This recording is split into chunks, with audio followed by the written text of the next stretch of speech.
right, fire it up. Just do your thing here, bud. Nobody's any better at this than you are. Have fun, take a deep breath. Give him hell at the end. You like to? Fight like hell like we do every week. You are the best here. Brett, be affirmative. You told me to get on. Info. Ready. Ready. Go slow. Green, green, green. Lock it down, lock it down. I'm destroyed, and I just got drove through like 6 times on the 14th. What the f*** is he thinking? That is the stupidest thing I've seen in my career. Literally. Everything you described is accurate. Haven't even finished the second stage yet.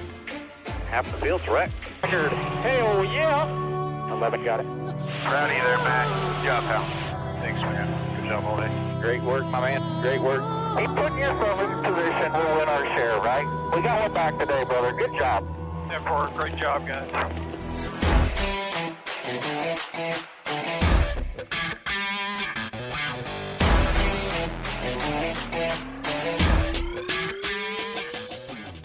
And welcome back to Racing in the Draft. My name is Mark, and welcome to finale. It's all down to 4 now, and Phoenix. Boy, Martinsville was, to say the least, a blast. What a finish to that race. No words to describe all 3 races at Martinsville this past weekend. I'm glad I got to go see it in person because it was amazing, to say the least. If you have a chance, don't miss Martinsville. Don't sleep on it. Get to it. Go watch a race in Martinsville. If you've never been to a race, you have to go check Martinsville out. Plain and simple. I think that was my 53rd or 54th Cup race at Martinsville, and it was the first time I'd actually been to go see the Trucks and Xfinity race at Martinsville, and they put on one heck of a show. But needless to say, we are down to it. This is the final week, the final 4, as we see the final 4 on the screen here, with Chase Elliott, Larson, Hamlin, and Truex Jr. And literally, it probably couldn't be 4 of the most even guys to race for this championship. They literally have been probably the best of the best all season long. Truex has had some ups and downs. I mean, all of them had a few ups and downs. They've all led laps. They've all won races. They couldn't have scripted it any better. So this weekend is going to be, I think, as epic as last week at Martinsville, and all depending on whether the guys that are not in the playoffs decide to go try to get a win, or they're just going to let the 4 of them battle it out. And that's got to be probably the biggest question mark that I have going into this weekend is, does everybody just let the final 4 go at each other and just kind of wait to see and battle for 5th place, or do they do what they've done all playoffs and get up there and mix it up with those guys? I mean, I get, Alex Bowman going for the win and Reddick going for wins and those types of things, and wrecking playoff contenders and things of that nature. I get it. Their sponsors pay for them to go win races, not to go finish behind the playoff guys. But I also get, if you're outside the playoffs and you've got people that are in the playoffs trying to make it, I get the Denny Hanlons and, Kyle Busches of the world that are upset with the lack of respect, as they like to call it. I don't think it's a lack of respect. I think it's a lack of, they want to win, and they get paid to go win races. So, past chase races and past finale races, we have seen everybody back off and let the top 4 go. And if one of the top 4 has an issue, then then they get to go battle for 3rd or 2nd or whatever it is. If everybody wrecks and Kyle Larson's the only contender still out there, I don't think anybody's going to go and mess with that. In fact, maybe if it's, the 3 guys are completely out, then what are you going to hurt? Go get the win, and Truex and Larson or whoever's not wrecked out will still get the championship. I don't know. It's going to be interesting to see. I have a feeling tonight at both the truck race and Xfinity race on Saturday that some of these young guns are going to go try to make a name for themselves, and they're going to screw somebody's championship up, and that's going to be fighting words. But either way, super excited about this weekend. I don't know how about anybody else, but my record so far with DraftKings and the playoffs have been almost spot on. I mean, I did take a first place this past weekend, and did fairly well. It was one of the lower priced ones, but still took first in that and made some money, and hopefully you did too. But let's get into what happened at Martinsville as far as DraftKings and DraftKings points. Yeah, that happened. That was quite interesting to see in person, with Hamlin kind of going after Bowman and giving him the friendly fingers to let him know of his displeasure about being wrecked in the closing laps of that race. So, yeah, Hamlin was not very happy, but Bowman sure was. It didn't seem to bother Bowman all that much. But for lineups and optimal lineups went, Chase Elliott led a ton of laps, 289 to be exact, and was a dominator. Alex Bowman had almost the most fast laps next to Chase Elliott, so Alex Bowman definitely had one of the fastest cars, and I mean, I don't blame him for going after the win.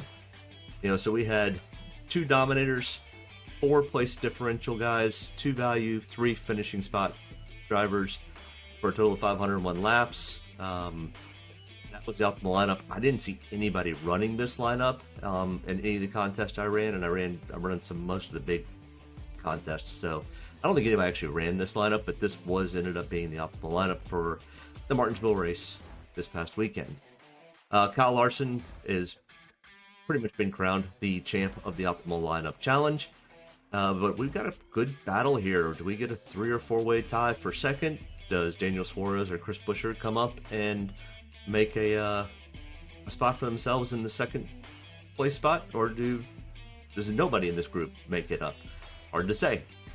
But either way, it's going to be fun to watch to see who takes second and third, if anybody separates themselves. But either way, let's take a look at this week at the Phoenix Raceway.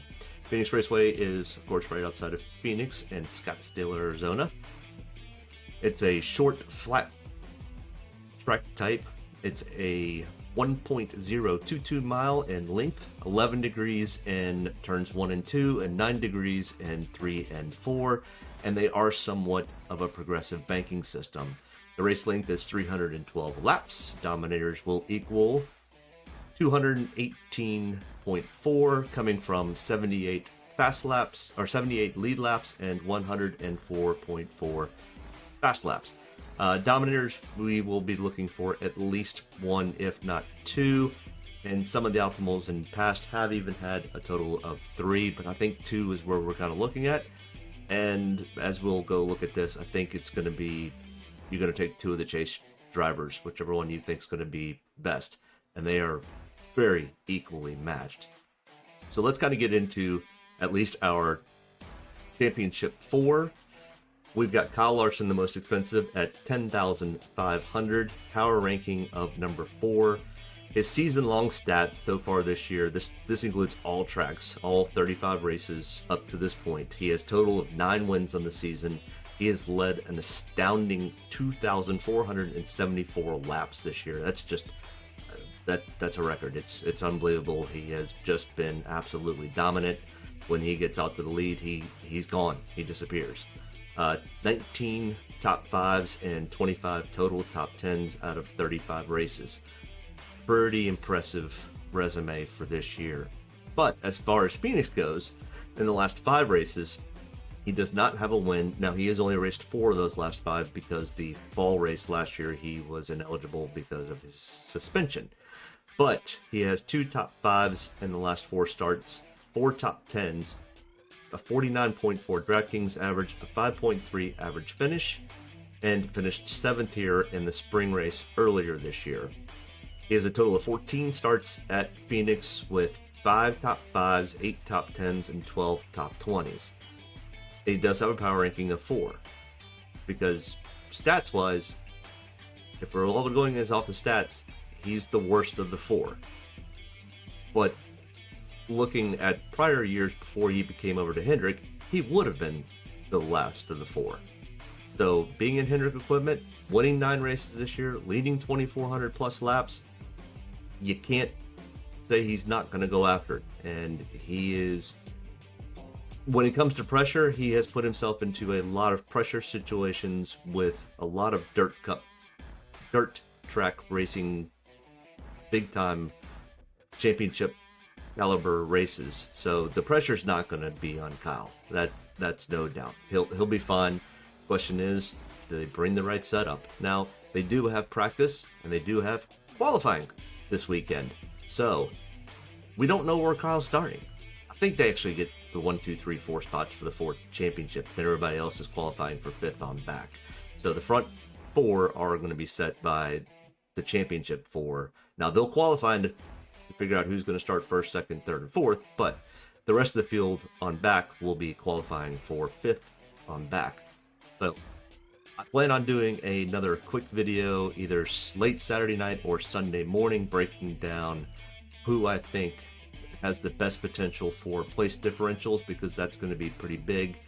When the way I'm going to construct my lineups is I'm pretty much going to have 2 of the championship 4, and then the other 4 drivers are going to be place differentials or finishing spot guys. And we just won't know that until they finish qualifying late on Saturday night.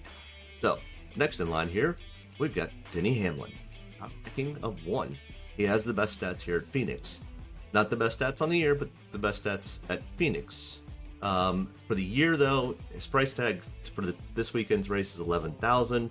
He has 3 total wins on the season. He has led 1,502 laps. Top 5s are 18 and top 10s are 24, so almost identical stats other than total laps led and, of course, total wins compared to Kyle Larson. And at Phoenix, he has 1 win, 4 top 5s in the last 5 races, 4 top 10s in the last 5 races, a 60.4 DraftKings average, and a 6.6 average finish. He finished 4th here in the championship Final 4 last year and finished 3rd this spring. So when I look at the total starts, they reconfigured this track in between the races in 2011 and changed the track drastically enough that I didn't go any further back than 2011 fall race to look at any of these total start stats, because the track was just laid out completely different. They opened up a dog leg, they moved the start finish line, they built new grandstands, they changed the banking, they pretty much changed everything at that track. So yeah, they've been racing in Phoenix for a really long time, but with this configuration, it's since 2011. So since then, Denny Hanlon has a total of 20 starts, 2 wins, 10 top 5s, 13 top 10s, and 17 top 20s. Chase Elliott, our reigning Cup champion from last year, who won this race last year, has a power ranking of 2. He is priced at $10,800. Total wins this season, 2. Total laps led, 858 for the season. Top 5s, 14, and top 10s, 20s. At Phoenix, he's pretty darn good here. 1 win, 2 top 5s, 3 top 10s, 45.2 DraftKings average, and a 13.2 average finish over the last 5 races at Phoenix. Last year, of course, he finished 1st and won the championship, but in the spring he finished 5th. Total starts, he has 11 total starts here at Phoenix with that 1 win from last year, 4 top 5s, 7 top 10s, and 9 top 20s. Martin Truex Jr. rounds out our final 4 contestants, 10,400 and power ranking of 3rd. Total wins on the season are 4, total laps led 793, top 5s 12, top 10s 19. And at Phoenix, he's pretty good at Phoenix, but Phoenix he has 1 win, 2 top 5s, 4 top 10s, a 48.2 DraftKings average, a 10.2 average finish. Finished last year at the 10th spot and finished the spring race earlier this year in 1st. He has a total of 20 starts here, so ever since the fall of 2011 he has started this racetrack. He does have 1 win, 4 top 5s, 9 top 10s, and 15 top 20s. These guys are very evenly matched. Now, when we're comparing the 750 package that they're going to be running at Phoenix, which is the same package that they ran at pretty much anything that's shorter than a mile and a half, Joe Gibbs Racing and Martin Truex and Denny Hanlon lead those stats. I don't have these stats here with me today. Maybe I'll put that in the video for tomorrow, But either way, this is kind of more of just a breakdown of all the drivers for prior to qualifying. So you'll probably hear me say it a lot. The power rankings are only based on the stats that we have, not the stats that we don't know. And as we look at the rest of the field, we've got William Byron at $10,000. We don't know where he's starting, but his power ranking prior to qualifying is 11th. He does not have any wins or top 5s at Phoenix. He does have 3 top 10s and 4 top 20s in the last 5 starts with a 33.0 DraftKings average and a 13.6 average finish. He finished 9th here in the fall race last year and 8th in the spring race. So pretty consistent with finishing in the teens. He's got total starts of 7 at Phoenix with 4 top 10s and 6 top 20s. All right, next grouping here. We start with Kyle Busch at 9,800. Power ranking of 9 prior to qualifying. He does have 1 win in the last 5 starts here at Phoenix. 3 top 5s, 3 top 10s, and 4 top 20s. A 60.1 DraftKings average and an 8.4 average finish. He finished 11th here in the fall race last year and 25th in the spring race earlier this year. He does have a total of 19 starts here at Phoenix. He did miss 1 race when he got injured at Daytona, and missed a few races at the beginning of that year, and Phoenix was one of them. He does have 2 wins to his total 19 starts with 10 top 5s, 14 top 10s, and 15 top 20s out of 19. It's pretty consistent. Ryan Blaney next in line here at 9,500. 8th on the power ranking prior to qualifying. No wins, but 2 top 5s, 4 top 10s, and 4 top 20s in the last 5 races at Phoenix. 37.7 DraftKings average and 11.8 average finish. He finished 6th here in the fall race last year and 10th in the spring race earlier this year. He has 11 total starts here at Phoenix with 2 top 5s, 6 top 10s, and 8 top 20s. Next in line, we've got Kevin Harvick, 9,300. 6th on the power ranking before qualifying.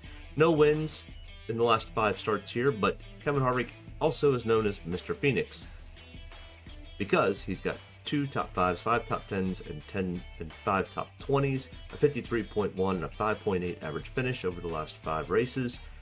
7th in the fall race last year and 6th in the spring race earlier this year, but here's where his real stats come in. He has 7 total wins here at Phoenix out of the 20 races since they reconfigured. 14 top 5s, 18 top 10s, and 20 top 20s. He hasn't finished outside the top 20 since they reconfigured this track. So if Kevin Harvick happens to have a bad qualifying day tomorrow and starts towards the back, he easily could be somebody who... He also hasn't won this year. You want to talk about somebody who's got a long streak of having a win in a season. He potentially could be one of those drivers that decides he's going to get up there and go mess with these championship 4. Saying he will, because he's one of the ones that has cried about not respecting playoff drivers. But, you know, when you don't have a win yet, and your sponsors pay for you to go win, he might be one that gets up there and messes with them. Especially Chase Elliott. That would be a real shame if he went up and screwed up with Chase Elliott while Chase was leading the race. Ooh, there would be fighting words there.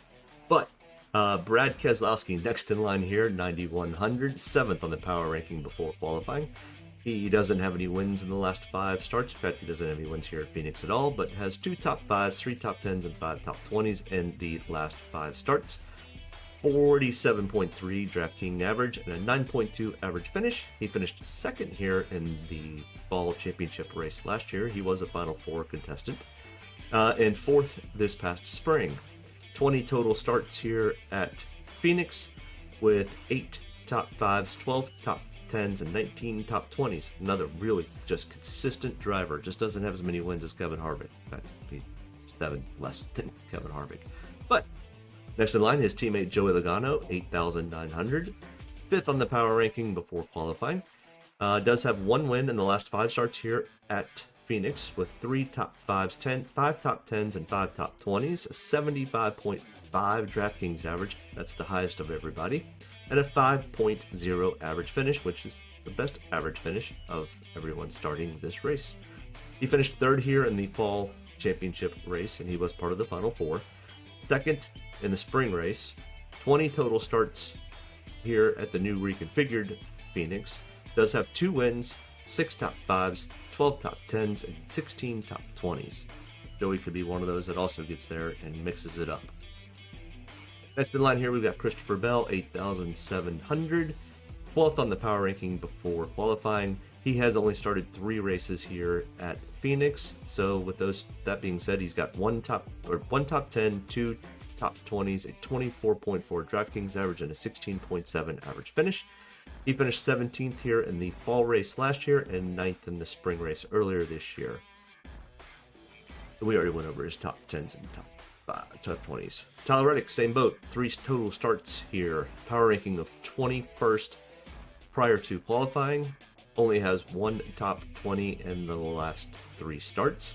An 18.3 DraftKings average, 27.0 average finish. Finished 19th here in the fall race and 29th in the spring race. Yep. I'm not sure I'll have much Tyler Reddick. He's about as good here as he is in Martinsville, which is not very good. Kurt Busch, 8,400, 10th on the power ranking prior to qualifying. And out of the last 5 starts here for Kurt, he has no top 5s, but 2 top 10s and 5 top 20s, a 33.8 DraftKings average, and a 10.2 average finish. He finished 12th here in the fall race last year and 15th in the spring race earlier this year. He has raced here more than 20 times, but 20 times since the reconfiguration. 3 top 5s, 10 top 10s, and 14 top 20s. Next in line, we've got Alex Bowman, last week's winner at Martinsville. 8,200, 15th on the power ranking. And in the last 5 starts at Phoenix, he only has 3 top 20s, a 13.9 DraftKings average, and a 20.2 average finish. I would be shocked if Alex is as fast as he was last week, but you know, I mean, he was pretty fast last week. Now the question is, does he go and mess up potentially the championship 4? I don't think so. I think he got enough grief from a lot of people this past weekend that he may just be like, you know what, I'll take 5th and I'll be happy with it. He finished 16th in the fall race last year and 13th in the spring race earlier this year. He has started 12 total times here at Phoenix with 1 top 10 and 5 top 20s. So stats are not great here, but they weren't great at Martinsville either, and he ended up winning that race. But Eric Almirola next in line, 8,100, 13th on the power ranking before qualifying. 1 top 5, 2 top 10s, 4 top 20s, 37.1 DraftKings average, and 11.6 average finish. Finished 13th and 11th. 13th in last year's race and 11th in the spring race earlier this year. 19 total starts for Eric Almirola. 2 top 5s, 6 top 10s, and 17 top 20s. And Almirola had a really good race last week. He really likes these half-mile to mile flatter tracks. So I expect Eric, depending on where he's qualifying, to probably be a top 10 contender. Matty Di Benedetto. Oh, Matty D. This might be the last time we see Matty D in a Cup car for a while. He still does not have a ride for next year yet. So, I hope he finds one. That's all I can say. I can hope. Because if not, we'll miss him in the Cup Series. I'm sure he will land probably a very good Xfinity or Truck Series ride next year if he doesn't. But either way, really have enjoyed watching Matty D come from nothing in Cup to actually being, you know, a consistent top 15 type driver. But 7,900, 14th on the power ranking, no top 5s, 1 top 10 and 4 top 20s, 30.5 DraftKings average and a 15.2 average finish. He has started, he finished 8th here in the fall race last year and 14th in the spring race. Earlier this year, he has started at Phoenix 13 total times with 1 top 10 and 5 top 20s. Next in line, the Watermelon Man, Ross Chastain, 7,800, 20th on the power ranking before qualifying, and only has 1 top 20 to his credit, a 21.7 DraftKings average, 24.3 average finish. He did not race in the fall race last year, but 19th in the spring race earlier this year. 6 total starts here at Phoenix with just that 1 top 20. Next in line, Bubba Wallace, 7,700, 17th on the power ranking before qualifying, and only 3 top 20s to his record in the last 5 starts, 24.5 DraftKings average and an 18.6 average finish. He finished 15th in the fall race last year and 16th in the spring race earlier this year. 7 total starts at Phoenix with 1 top 10 and 4 top 20s. Next in line, we've got Ricky Stenhouse Jr., 7,500, 19th on the power ranking prior to qualifying, and only 3 top 20s in the last 5 starts. 20.9 DraftKings average, 19.2 average finish. Finished 27th here in the fall race last year and 12th in the spring race. 17 total starts for Ricky here at Phoenix with 1 top 5, 2 top 10s, and 10 top 20s. Next in line, Austin Dillon, 7,300, 16th on the power ranking prior to qualifying. And Austin only has 2 top 20s in the last 5 starts, a 23.2 DraftKings average and an 18.0 average finish. He finished 18th here in the fall race and 17th here in the spring race earlier this year. 15 total starts at Phoenix with 2 top 10s and 9 top 20s. Alright, next in line here, we've got Eric Jones, 7,100, 24th on the power ranking prior to qualifying. And the last 5 starts at Phoenix, he has 1 top 10, 2 top 20s, a 12.4 DraftKings average, and a 21.2 average finish. He finished 22nd here in the fall race last year and 20th in the spring race.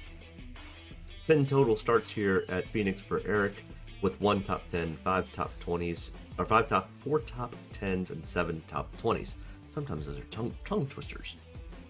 Next in line, we've got Ryan Newman, 6,900, and 26th on the power ranking prior to qualifying. Ryan Newman, thank you for the entertainment over the last, 15, 18, 20 years of your career. Rocket Man, you will be missed. Rocket Man does not have a ride after Brad Keselowski takes over that ride next year. I'm hearing rumor that he will potentially have a few limited starts with Roush, and that would probably be in the super speedways because that's where he really seems to shine the best. But Ryan Newman has 2 top 20s in the last 5 starts here at Phoenix with a 21.5 DraftKings average and a 20.5 average finish. He finished 24th here in the fall race last year and 28th in the spring. He has 19 total starts and 1 win out of those 19, 4 top 5, 6 top 10s, and 14 top 20s. Next in line, we've got Daniel Schwarz, 6,800, 23rd on the power ranking. He's got 1 top 20 in the last 5 starts with a 25.6 DraftKings average and a 22.2 average finish. He finished 31st here in the fall race last year in just cruddy equipment, and in 21st with much better equipment earlier this year at the spring race. 9 total starts here at Phoenix with 2 top 10s and 4 top 20s. Cole Custer, 6,600, 22nd on the power ranking. He does only have 3 starts here at Phoenix and has 1 top 10, 1 top 20, an 18.9 DraftKings average, and a 22.7 average finish. He finished 28th here in the fall race last year and 31st in the spring. 3 total starts, as we talked about, 1 top 10, 1 top 20.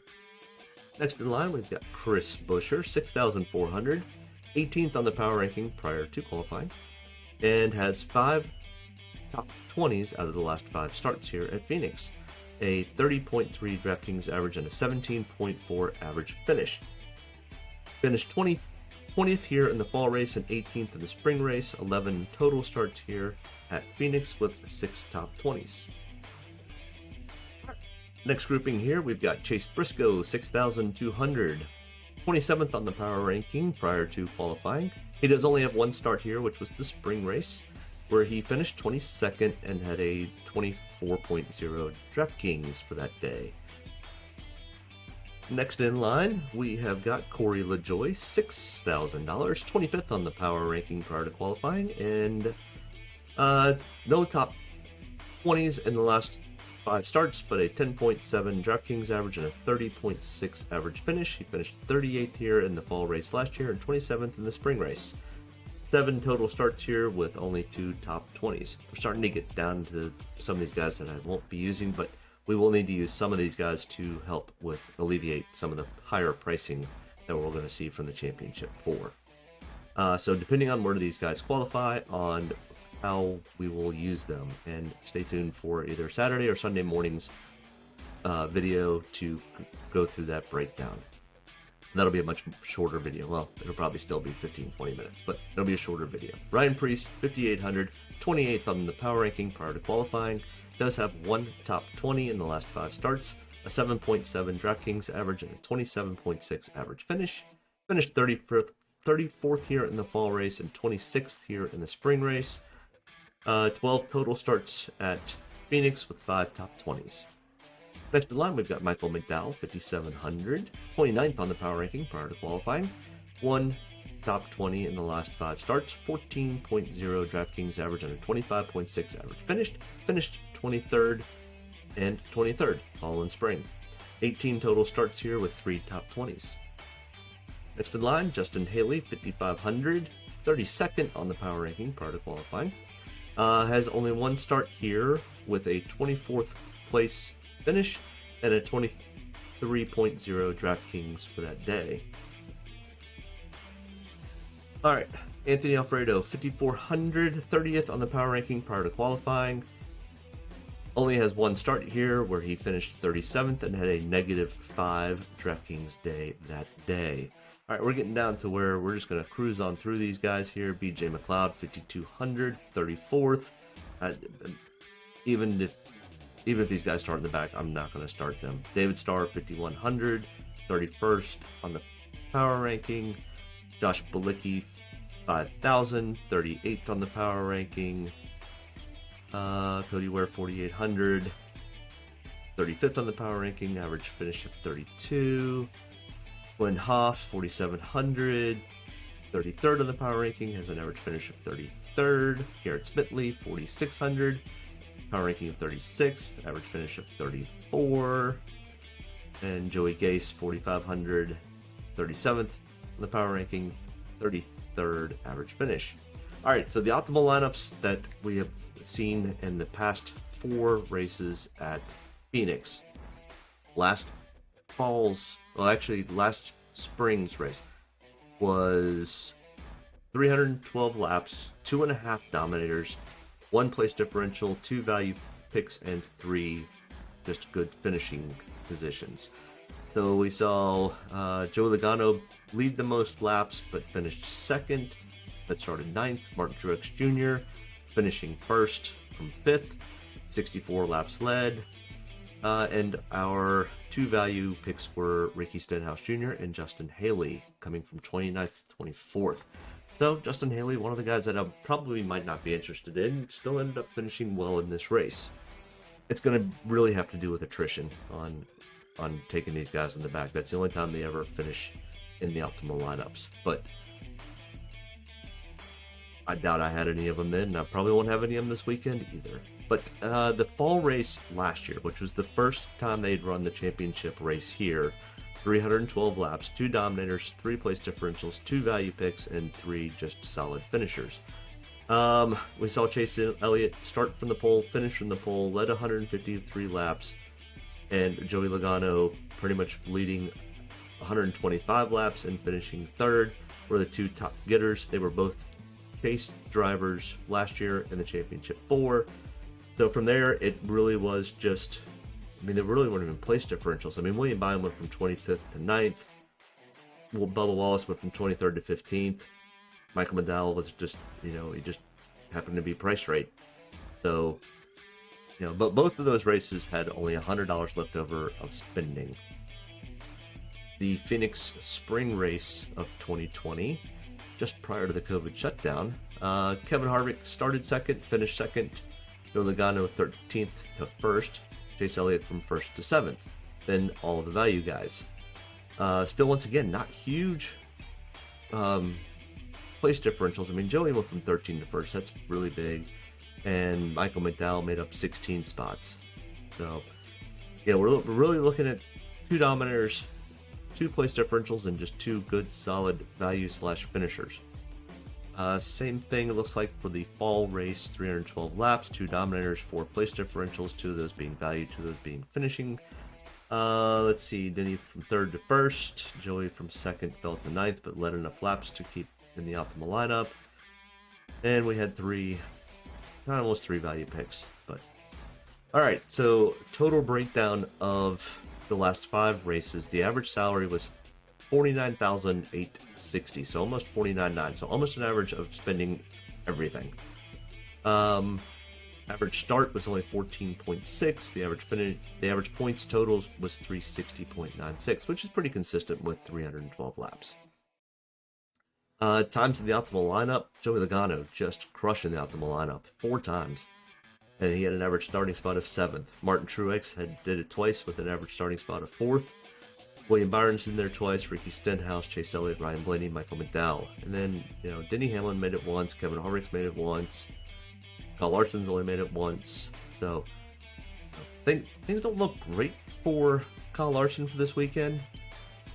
All right, so who this is typically where I would kind of go right down who to start and who not to start. But we don't know because we don't know where they're starting yet. So stay tuned.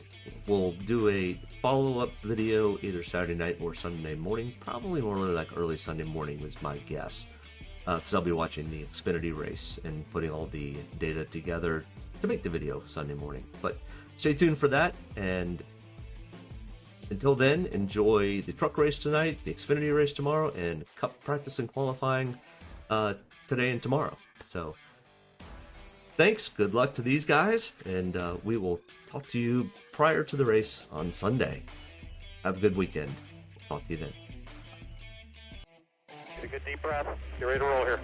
Only about one thing tonight, getting the W, so got to be around at the end to do that. Get ready to roll tonight, boys. Let's go have some fun. Don't get me any more fired up than I already am. All the way to the checkered. You're fine. Nobody's got to run. Checker time, baby! Hell yeah! Proud of you there, Matt. Good job, pal. Thanks, man.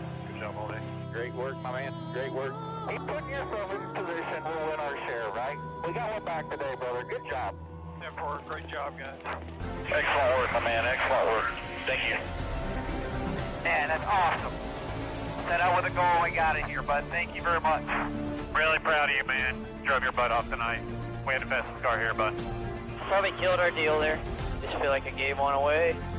Yeah, boys. Way to rebound. Great job. Great job, bud. Really good job. Appreciate you hanging in there with us all weekend. What a weekend. Good job. Thank you.